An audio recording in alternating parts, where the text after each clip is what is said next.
Oh, that's what the icon looks like when you save on the world map. Instead of like the name of the world, it's just a big sploof of three glowing orbs. This is Jumpinchu playing Lord of the Rings Gollum HD Final Remix 2.5, and so I did Sora's version of Traverse Town off camera, and he actually has like more things going on in it. He actually has a boss rush with like most of the bosses you've been fighting so far. That the ones that aren't character bosses, the ones like that are like the Dream Eater ones. Just more cutscenes with Joshua and Beat and or Neku or whatever. And I was remembering I don't know, like immediately after Kingdom Hearts 2, they stopped becoming like Final Fantasy and Disney crossover centric and just kind of like um or I guess with Birth by Sleep as well, but they stopped being just that and then being more about like just Nomura verse stuff, because then you know the world that's with you is not a Final Fantasy game. It's just a game designed by Nomura, a lot like Kingdom Hearts. Well, the concept of Kingdom Hearts rather. Whoop. And I'm surprised, like more. I don't know what else he's done, but you would think it would incorporate more of what he like other games he's done over time. But I guess we'll have to wait and see whatever Kingdom Hearts 4 has, if it references the Road Ends With You at all. I feel it's just weird to me that it was just this game that it does it on, and then the sequel to The World Ends With You has mentions nothing about Kingdom Hearts, which is fair. It's just weird that one references one but not the other. Anyway, I'm trying to think like what is my favorite world in this game. I don't exactly know. I don't know. Can I hit you now? What's going on? Are you dead or what? Oh god, you have a second form. We're probably gonna die. Okay, so Traverse Sound is whatever. It's just a reimagining of an old world. The Hunchback of Notre Dame worlds is okay. I like the tone shifts in. I guess I like the shift in tone for like the road choice in there. I died. I guess I think I was supposed to stay behind the rock. Whoa. Whoa. I don't think I've ever died during a dive before. That's what it looks like. You just kind of like fall. She was like, "Oh, here we go." And then I like the Tron world because, of course, I like the aesthetic, but I don't know if it's a good world. Um, Sora and Riku get form or like they get design changes, which is cool. There's a cool boss fight with an actual character and Rizzler. Um, you get the mini game with the riding the bike as Riku only, and not Sora. Sora doesn't have an equivalent, I don't think. He doesn't ride the bike, so I don't know. It'd be cool if like Sora was doing like a disc battle game or something with someone. But I don't know. Prankster's Paradise. That world as Riku is really whatever. It's just you're in Monstro and you walk around a little bit. That's it. Sora actually has like places to go to in there. That's a pretty good range of like exploration. Like you go from the circus to the ocean to like, well, I guess the circus to the ocean. That's it really. Um, Well, no, you get the fairground, the circus, and the ocean. That's like a pretty big range of like world exploration, I guess, is a way of putting it. When can I hit this guy? Jesus.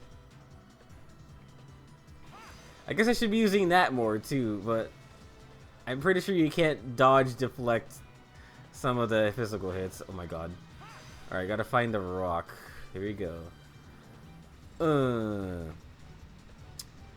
And then that's the first like 4 worlds, and then we're going here. I kind of like the aesthetic of I don't know what it's called. It's another French thing. This whole game has like kind of a French motif to it.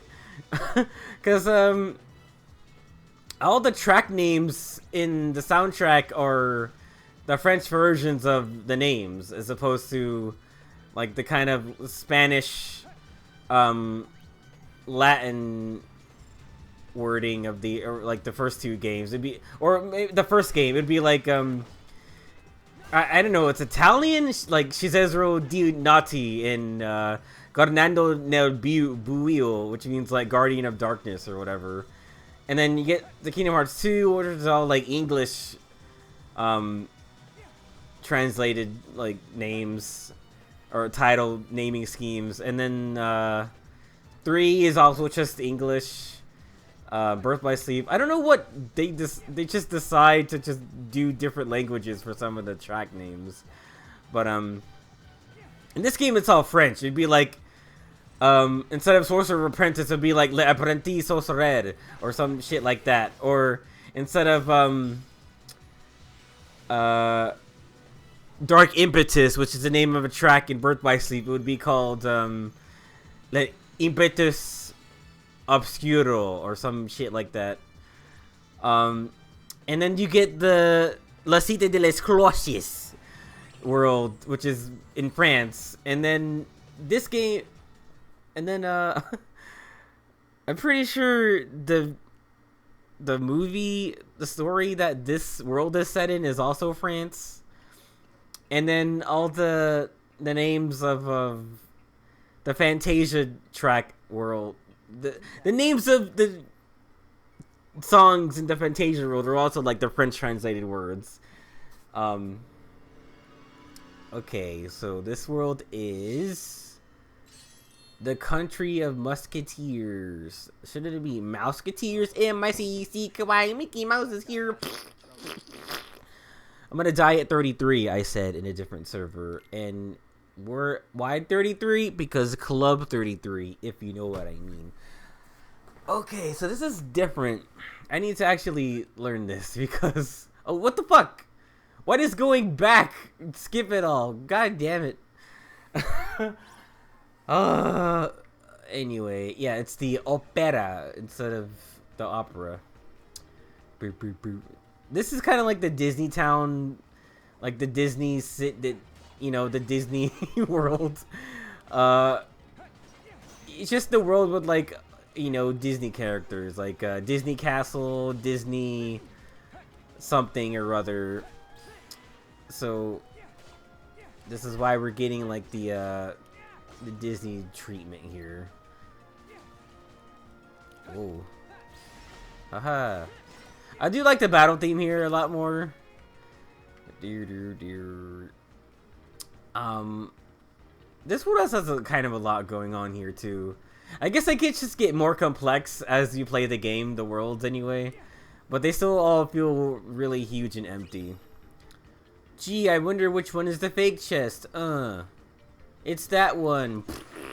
Anyway, so today on How It's Made, there sure is a writer-actor strike going on. Speaking of opera and acting and all that shit. And it's really bad for everybody involved. Or, it's really bad for everybody involved. What am I saying? It's bad for us, the consumer, who mindlessly consumes things without caring where things come from or how they're made. Just kidding. What? Oh, okay, that's easy. In the 3DS version, you have to like use the touchscreen to scribble around on the screen and match all the panel actions you want to do if you want to complete things. But yeah, actors and writers, I guess this is the first time in like a lot of years that they've both been on strike together, and rightly so. Where did Lion go? Haha. Oh, those are my guys. Okay, I got new guys. There's a big bony fish man here. He's really colorful. He's like a Lisa Frank animal. What else? And I'm starting to notice the effect of this strike from just the things I watch. I watch a lot of actors' podcasts. I watch the Always Sunny podcasts, and I watch. I've been watching the Ned's Declassified podcast more, and I do identify with them a lot more. But they have to put a disclaimer at the beginning of every podcast, saying, "Hey, this is recorded before the SAG-AFTRA strikes." But that's been like the past 5-6 episodes already. So I'm just like, how big of a backlog did they make? Oh, we can get Time Storm. Ooh. And the Always Sunny podcast just stopped uploading. They used to upload every Monday. I guess they just stopped. And they probably have to, because usually they talk about the show and like writing the new episodes of the show, which, you know, they're probably not doing because they're out there actually striking, because they are writing their own show, and they are acting in it, so they are heavily affected by like things going on. You know what's fucked up? Yeah, I can see why CEOs would be saying shit like, "Oh, we'll just try to tire them out and then make our own terms." By tire them out, I mean like, oh, just wait them out and until they literally can't live where they are anymore because they're not making money, making anything, and then we can set our own terms. Like, those CEOs are saying that, but I'm listening to other comedians' podcasts, and they're saying that, like, actually other actors that they quote unquote got theirs, or they're scabbing, which is like choosing to act in the middle of a strike, just, you know, I think they can be immune from all this, or they're still trying to work in like bad conditions while everybody else is like not, or trying to make things better for everybody else. It's just like, you know, it's weird. But even those guys are like, man, fuck all these stupid greedy actors. They're messing it up for everybody. It's like they're trying to just make things fair for everybody else. From my understanding, it mainly has to do with streaming revenue. Like, if something goes on streaming, the actor or anybody involved, like the writers and artists and whatever, they get no residuals if something ends up on streaming. And I can kind of see why Scarlett Johansson was trying to sue Disney for Black Widow over this exact thing. So, it doesn't matter which option you pick, they're all good. Because when that movie was about to come out, it was during, like, the front end of the pandemic, like, closer to, the like, maybe a year in, or a couple months in, and Black Widow was about to come out, and it was about to go straight to streaming, which is bad for her. And, or any actor involved in something, but I could definitely see why she would fight against that. But it's that exact thing. And because studios and companies like aren't budging on trying to meet the demands of writers and actors, they are in fear that their jobs are just seen as, like, you know, commission-based little projects that they do a bunch of. It's like, no, they want, you know, job security. They want to keep making money off the stuff that they contribute to, you know.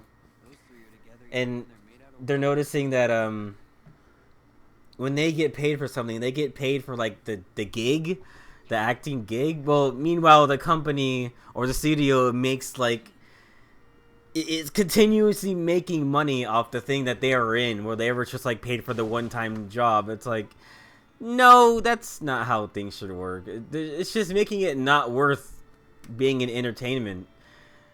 It kind of sucks. Oh no, the hooligans! It's the people that are against the actors and writer strike. And it sucks because people shouldn't feel like that. That the stuff they contribute to, or their fucking livelihood, are just like quick little jobs that they get paid one time for, and the only way to make money is to keep getting more gigs. And like, just, I mean, if they wanted, they could do that because they're actors. But if an actor is like doing multiple movies, they should make money off of all those movies that they were a part of. That just feels right. It's like, why be an artist if you, why do those things if you're only gonna get paid once for it? Like, it's kind of unfortunately about it. Wait, where's the fucking enemy? Who is that? Oh, it's a lion. Oh shit. Oh my god. These teleporting ass lions. Oh my god. Aerial Slam is not as good as it is in Birth by Sleep. I'll say that right now. Oh god damn it! I didn't want to go this way. Okay, I want to explore the fucking room more. Now I gotta fight the enemies again. Okay. And another thing that is a huge struggle, what the hell, is the use over AI. And I was talking to my dad. I'm surprised he brought this up before I did. But he was talking about how he's been paying attention to like the strike going on, and how studios, if AI becomes like that commercial and it's just like used by everybody, then they can just like use the likeness of an actor to try to make something without their permission or them or at all. It's like, that's fucked up. Or hire less writers and just like use AI script writing more and just have them do like half of it. It's like, no, you have real people. Yeah, there's enough real people in the world. They should be doing all of it, not just like finishing up an AI script that's already been halfway made. It's like, who would want to do that? It's unfortunate.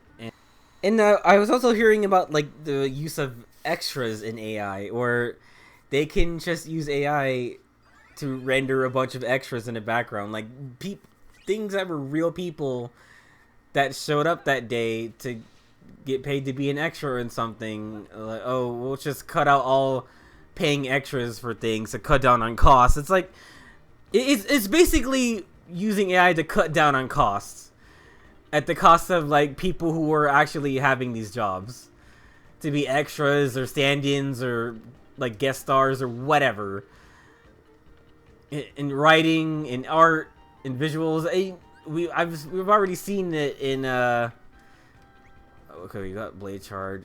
He doesn't have that many interesting drive forms. Secret Wars, the Marvel show Secret Wars, a lot of its intro and promo art was using AI, and that's like, a person could have done that. You could have hired a person to do that, but they did it.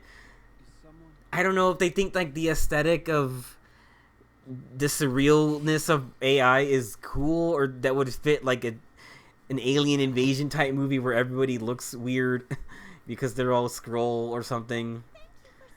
I don't know if that, or they just didn't want to pay an artist to draw art, promo art or something for the, or hire an editor to edit together like an intro.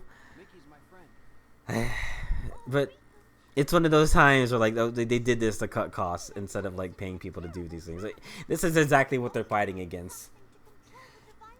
If only we could find the biggest burrito in the world to eat. Lucky I remembered. Look what I nearly forgot. I like the Beagle Boys crook guys. Why is the box sans mouse? The box is Sans? Sans Undertale? Undertale. I don't know why it said Undertale. That's the gadget we need to retrieve. The one they just took, like, right now? Beauty.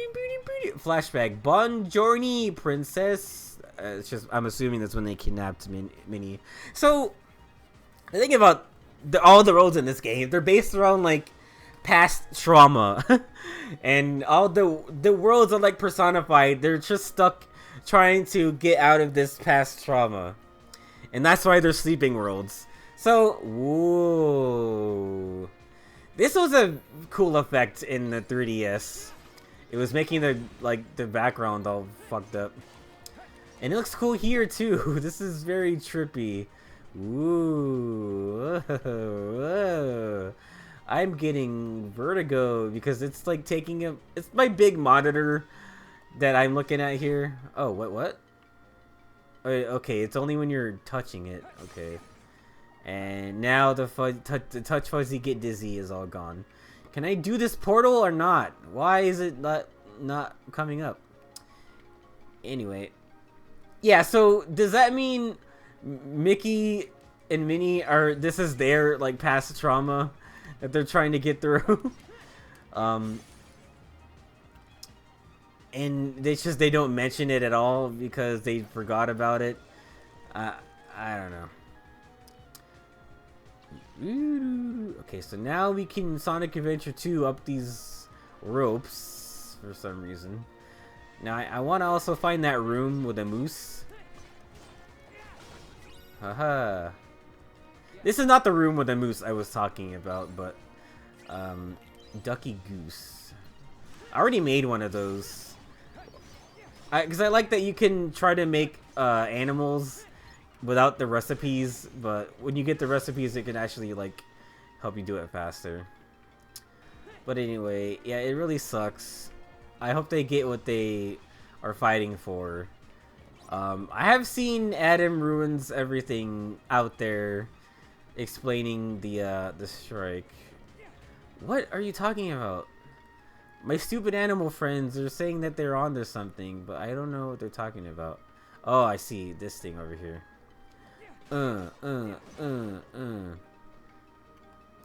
I hope it's a big duck. Oh, Blazaga. That's kind of like a duck if you think about it. Using a duck using a magic spell. Presumptuous. Or Grand Lobby. I think this is where I want to be. Aha! The secret room with the moose that I was talking about. Shadow Breaker. Okay, so those attacks are the best ones in my opinion. Oh, god damn it.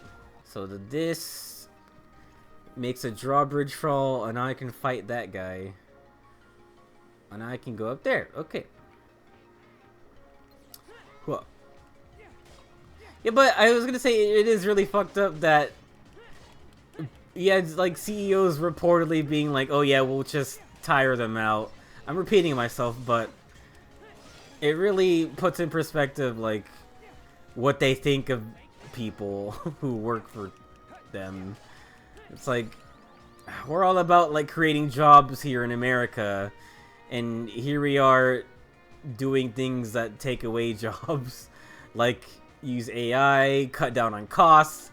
It's fucking, what's it called? Late game capitalism is where you just start to weed everybody out until you make the most profit without, where you put out things, well, you make the most profit without like paying enough people.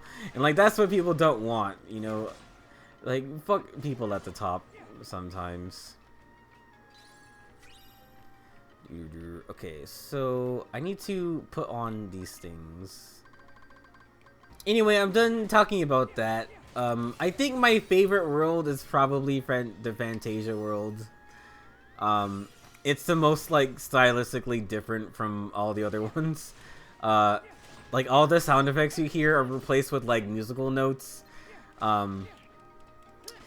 or it's mostly silent except for the new orchestrated tracks.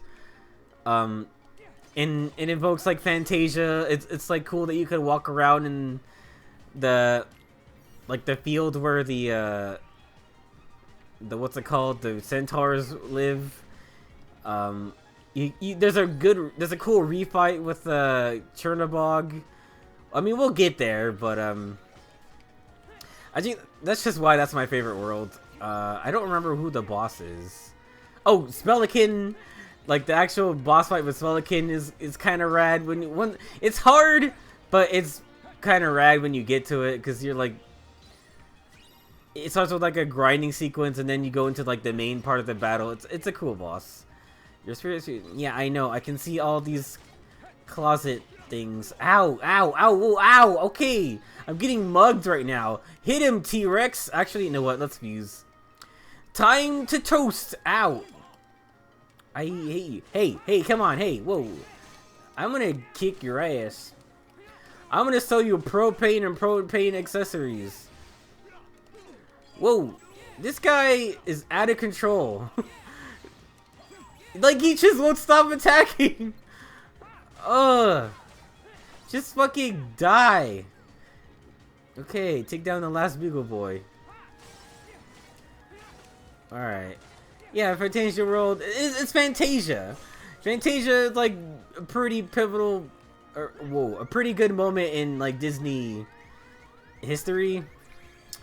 I guess the first one. I grew up with Fantasia 2000, but having re-looked at like the shorts that are in it, I guess I like the first one more. Actually, no. Fantasia 2000 had the one in New York, and people say equate like the Firebird Suite to like the Chernobog, and I kind of agree that it's not as intense as Chernobog. Like, the Firebird is threatening and everything, but Chernobog is like just cooler in concept.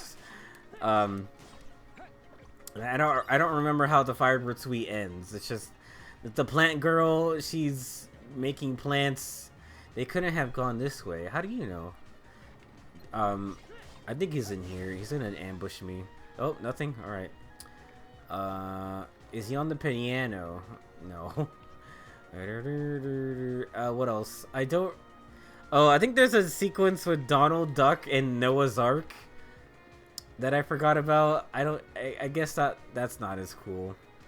Oh, you can hit this door. Ow, Jesus! Oh, jeez! Oh my god. Okay, okay, stop. Now I'm gonna come out swinging. See how you like it. I'm a fucking flying bat boy. Yeah. Woo. Yeah. He's just making noises at the camera. Like, I hate when people do this. They just make noises at the camera. They're not talking about it. Bitch, I talked about things, alright? I earned the right to make noises. Oh, my favorite Keyblade, the Stone Gadget. It's not a Keyblade. Doesn't it make me go back to the green room and or whatever that is and put that back in? Okay, it's doing a cutscene. Ooh. So I think also this world might be weak for Riku. What the fuck? Oh. Cause he just goes in the opera house and then fights the mole. It is what I'm seeing here. Sora like walks all the way like in the field and the castle, and he goes in his hideout. It's like, it's more exciting for Sora. I don't know what it is about that. Now there is chests and stuff I could be looking for here, but I might have to come back because this is really stressful to try to look for things while fighting this guy. This guy is kind of hard. I'm trying to keep track of those stupid goddamn carrots. Like so. Is it gonna let me... Oh, jeez. Yeah. Nice. Nice. Alright. Am I supposed to be fighting all of them? Oh, wait, okay. Is he just done? Okay. Don't want to die here. Ooh.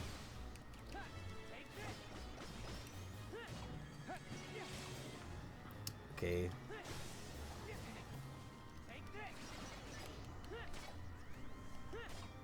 Stop, I don't want to attack you anymore. Is he back? Ooh, is he back at Dinosaur Story? I lied, I want to get the chest. Alright, there's one there, one there. Okay, and there's one here. I mean, it's not like there's a fucking time limit or anything. There's not really a sense of urgency fighting these guys. You could just get the fucking chests if you want to. Okay, Staggerceps. I wish there was something you could get from the bosses. Like, you know how when you beat a boss in Chain of Memories, you get like the boss card and you can kind of use them against other enemies and stuff. I wish there was a mechanic like that here. So he's just kind of sitting there, that's fine. This is the London Gate Bridge. It's also not a bridge. That's how good it is. Oh, I'm just smacking your head. I hope you die. Let's see. He's kind of almost dead. Let's use Wave Surfer. Yeah. Let's... Huh. Huh, huh, huh, huh, huh. Let's surf on him. Okay, I guess that's not. Hello? Hello, are you here? Hello? Oh, here you are. Did I say he was really hard? He just kind of runs around a lot. And you have to fight his hands. His hands are hard because they're like fatal on critical mode. And like, that's about it. Attain Shadow Slide. Attain Shadow Strike. Ooh, the shadows. Okay, well, culturally Riku, you can Shadow Slide. That is hard to use. Press A during Shadow Slide. I think I said it before, but I turned a lot of these off because they're so situational, and there's times when like the enemy is doing something and I just want to keep dodging, but because there's like sliding crescent and sliding dash, like if you double tap Y, the dodge button, you end up doing those things instead of just doing a thing that removes all your frames of, that just gives you frames of invincibility. It's like, I just want this. I'm gonna take everything else off, and it's like I don't. That's why I don't have them all. That was weird when he said that. And I'm confused because they say that they're not in parallel versions of the world, but they are interacting with it autonomously, like separately. Like, he can't... Actually, they do set up that whoever's doing what is in different time with the other character. Like, Riku might be doing that after Sora, or whatever he just did. But then, in, like, the Hunchback of Notre Dame world, Riku hits the Wargoyle, the bat monster, first. Then he falls, and then Sora fights him. So, like, they're kind of doing things out of order, and they're not, like, in the world at the same time, but they're doing things, like, that follow up each other. It's weird. I don't know how else to explain it. All for one. A Keyblade that triggers fewer reality shifts, but compensate with a boost in magic. We're not using that, because it has magic. And magic is evil. Also, another thing, this middle section is the only section with a hidden Mickey. Everything else is like one or two balls, and it's only in this middle part that's like the actual Mickey head. And that's no good.